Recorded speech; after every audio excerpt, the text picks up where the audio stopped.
Hey, what's up YouTube? This is Game on Cloud 9 here, and today I'm here to bring you guys a new Naruto manga 689 prediction, and it has been quite a while since I've put up a video.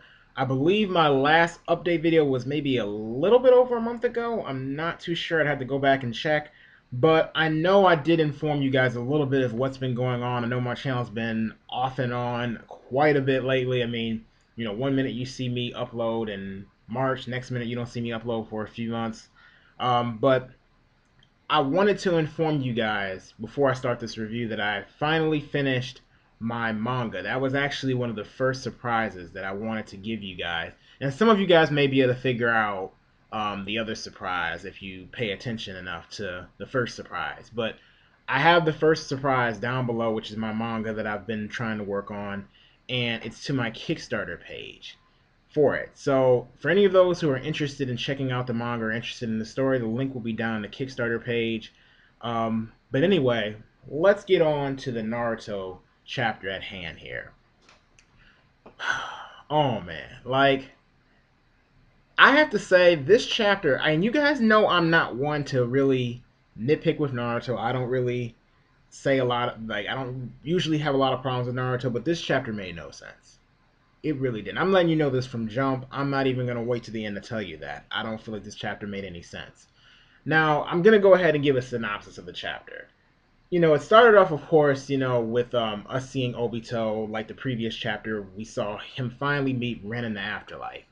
And I remember in the previous chapter, 687, we saw it say at the, like, I remember it was the little chapter note, Obito Uchiha passes on. And this week we get Obito and Ren talking some more, so I'm figuring, okay, maybe there's just a few more words of closure of them walking off. But no, that wasn't the case. Obito continues on to tell Ren to wait for him a little bit longer. Ren gives that face like, what do you mean? What are you talking about? And he's like, hey, well, I can't let Kakashi join us anytime soon, so I have to go back and help him. As soon as I read that, I'm looking like, that doesn't make any sense. How can he do that? I'm thinking he's getting ready to basically, in a sense, do some sort of Rene Tensei type thing to himself. Instead, Obito uses the Manga Kyo Sharingan and uses Kamui, which I didn't even know was possible to do from the dead. But he uses Kamui, teleports, and we see Obito manifest himself as some type of chakra, latch on Kakashi, have some kind of conversation with Kakashi, which, it seems like it would be emotional, but at that point, I'm pretty sure most of us are already thinking, how did he even do this in the first place? But he basically gives us the whole final words to Kakashi in a sense, and tells Kakashi that it wouldn't be right to not give him, basically for him to return his Sharingan to him. So what does he do? He gives him the Sharingan, and he even tells Kakashi on top of that, oh yeah, Naruto, even though, I don't know, he protected the whole entire Shinobi Alliance, and he's already proven that he's stronger than all the Hokages, and he's even went above and beyond to connect the nations together. He's not going to be the seventh Hokage. That's not going to happen. Or not seventh. He's not going to be the sixth Hokage. He's going to be the seventh. And at that moment, I'm kind of surprised. I'm like, well, at this point, I mean, I don't care. I mean, you can't even use age as an excuse, because when Obito said that, I'm like, Kishimoto, I'm kind of getting the idea that you may be wanting to plan a part 3, but I don't think there really should be a part 3. Maybe a little, couple movies or something, kind of like DBZ, but I don't see what else they can do in a part 3. But anyway, I kind of went off course. Right after that point, we have Obito continue on. Of course, he gives Kakashi the Manga Kyo Sharingan, and then we flash over to Naruto and them fighting Kaguya. And I have to say, I did like Naruto's new move that he used. Well, I mean, I guess it's sort of a new move. I mean, some people don't count the new Rasengan variations as new, but I liked how you saw all the tail beast chakra being used as a Rasen Shuriken. But one negative about that is I feel like, and maybe this is just me, even though Sasuke got a power up, it doesn't really feel like it much. Because, I mean, it seems like Naruto's just running it. I mean, I know he's the main character and all, but I feel like Sasuke's sort of just like an assist right now. So anyway, you have Naruto uses his technique on Kaguya, and it actually does some major damage to Kaguya. Remember, this is just Naruto, and she turns into some giant rabbit, multi-headed beast, with all the tail beast heads sticking out. And it kind of was strange because it feels like, why is the Jubi or whatever getting another transformation? Because it seems like we've gotten 10,000 transformations with it, But it is what it is. So it transforms again, and then we proceed to see it starting to suck up everybody with these giant hands that are, or at least suck up Naruto's clones, because I guess there's really nobody else there. But these hands start latching on those clones and disappearing, making them disappear. And I know it tries to go up to Sakura, and then that's when who jumps in? Kakashi. And what did Kakashi jump in with? Perfect Susanoo. And at that moment, I really just couldn't believe it. Now, the chapter ended with us seeing Kakashi with perfect Susanoo with wings, stating how he now has the chance to protect the future. And honestly, the chapter within itself, I mean, now there may be people that disagree with me on this. I don't think the layout of it was bad. I think that it just didn't make any sense, which is why it was bad. Like, if this actually could have been explained or happened, as far as like if Kakashi was an Uchiha and had, I don't know, maybe had shown himself to be way more capable than what he was, and Obito was like the Sage of the Six Paths, this would have made sense. And I know that probably sounds strange that I even threw the Sage in this, but my understanding from what Obito did, I thought that only the Sage of the Six Paths would even have somewhat even close of of an ability to be able to do that, because we all know the Sage of the Six Paths had the Rinnegan, and the Rinnegan has the ability of the Outer Path, which is the path of life and death. And the Sage of the Six Paths was able to give Naruto and Sasuke the power of the yin and yang, and that was only under certain stipulations. They were the reincarnations of Indra and Ashura. So in a sense, they shared a part of his chakra. And again, he's a Sage of Six Paths.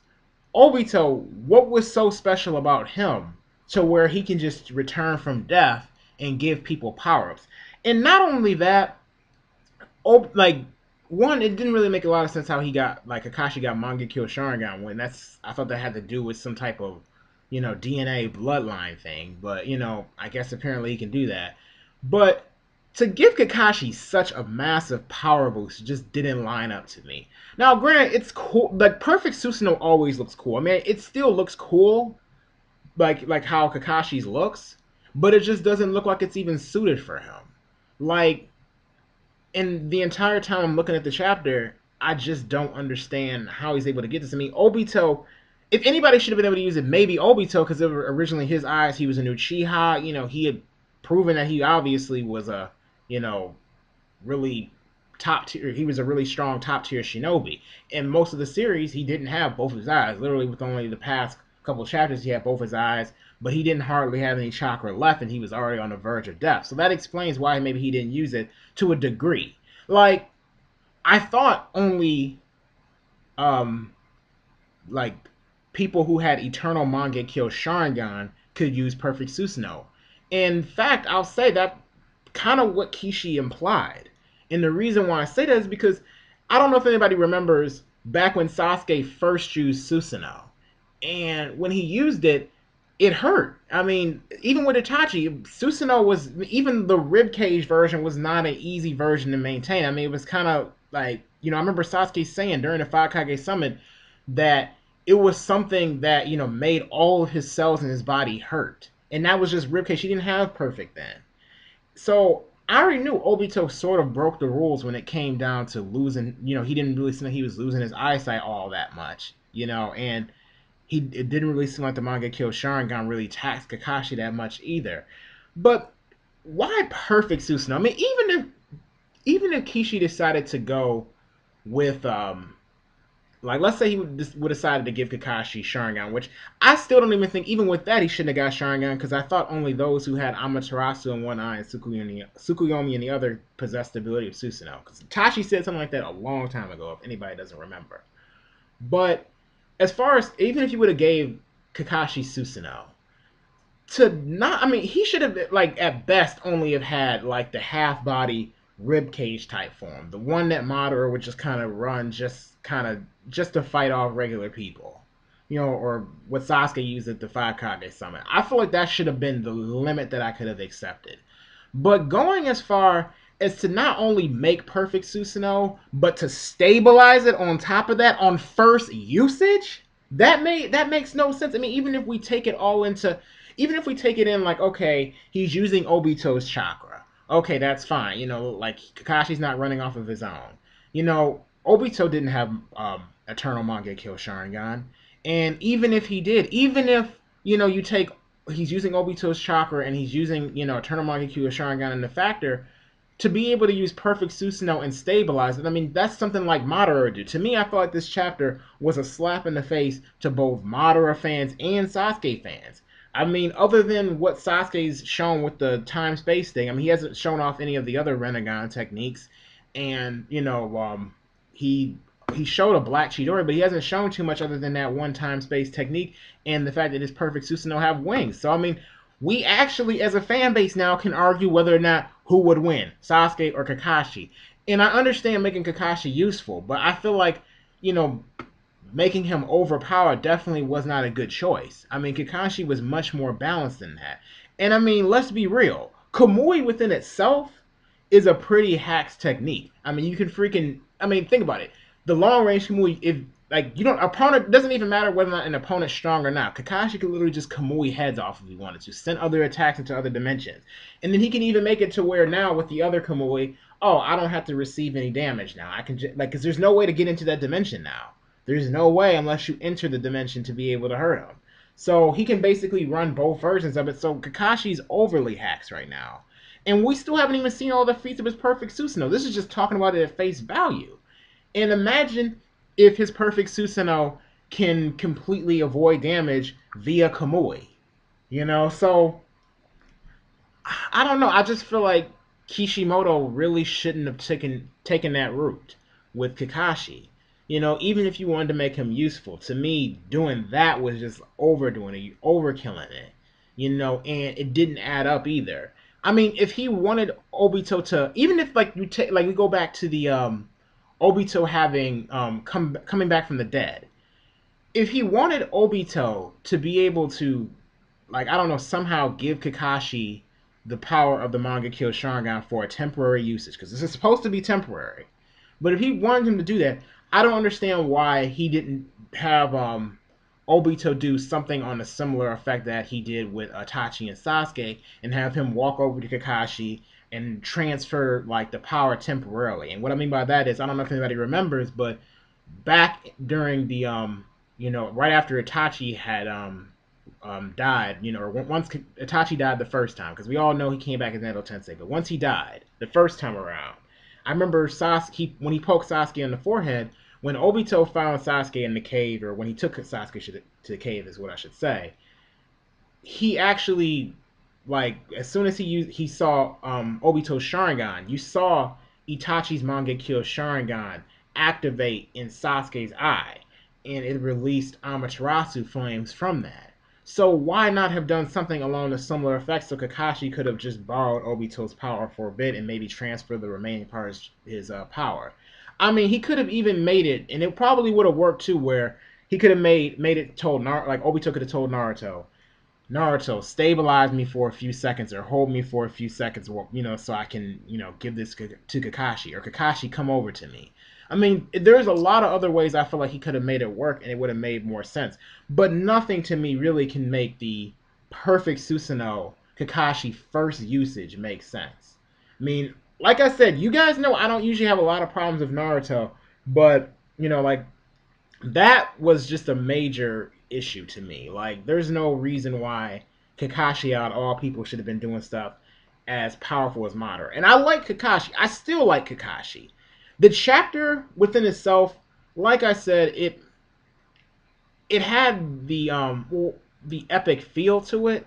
Like I feel like the layout of the chapter, as far as if I were to just take it as far as setup, if everything lined up, if everything would have made sense as far as with what Kakashi was doing, I would have really enjoyed this chapter. I think the chapter would have had a good cliffhanger. You know, if Kakashi had shown something more capable way earlier on in the series, and he wouldn't have been the guy who's known for having low chakra reserves, who is about to pass out after like a couple Raikidis, and you know 2 times the Kamui a day, which that was all before the fourth Great Ninja War, then it would have, you know, I could have, pretty sure it would have been more acceptable.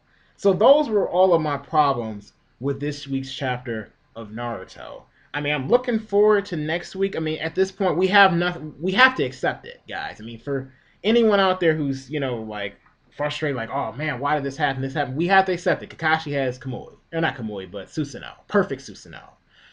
Um, but as far as what I think is going to happen next week, I mean, I'm hoping that Kaguya starts to really show some more personality. She hasn't really been showing much of her character. Madara definitely was the better villain, you know, because we don't know really anything about her. I mean, she's basically just been having these blank stares, and they haven't really implied anything. We just know that she wants to kill Naruto and Sasuke. I mean, just like any other villain would want to do. You know, so until then, I mean, I can't really say she's a great villain. I mean, she interested me at first. I'm still wanting to see more from her, but she's disappointing me every week in that regard. And I don't know. I mean, she's turned into this monstrous type form now. So I'm expecting maybe she's gonna really start doing something next week. You know, I'm like, since Kakashi now has his power, it's probably gonna be a little bit of a power struggle. The Hokages are definitely gonna come through soon, but I don't think they're gonna come through next chapter. Probably the following chapter. You know, next chapter is probably mainly gonna focus on Kakashi showing off, you know, his new abilities and Team Seven finally working together as a team. You know, I'm not sure what other role Sakura is going to play in this battle, but that's the focus next week. You know, the fact that Kakashi can definitely help his teammates now. We're going to see what his perfect Susanoo is capable of. We're probably going to have Sasuke maybe comment on it a little bit as well. You know, probably about, you know, Kakashi's perfect Susanoo, and maybe Sasuke will step up his game a little bit next week. I'm hoping that you know, the chapter does at least end with us seeing some sort of I guess progression, you know, with this fight. And I think it's definitely headed in that way now. Probably I would say, you know, actually, since this week was 688, I think the Hokages may make an appearance, because I think that means it's the end of a volume. And usually at the end of volumes, Kishi likes to do plot twists. That's why we have these chapters, like, I would say, like, every 8 or 9 chapters from now, there's always some big event that happens or something that we didn't know. You know, and I've noticed that Kishimoto does that quite a bit. So I know that's just his pattern. And I guess you can sort of say that means that some of the chapters we have in between are a little bit fillerish. So anyway, I know I rambled a bit in this video, guys, but I do hope you did enjoy it. As far as my rating in this week's chapter, I'm going to give this. I don't know.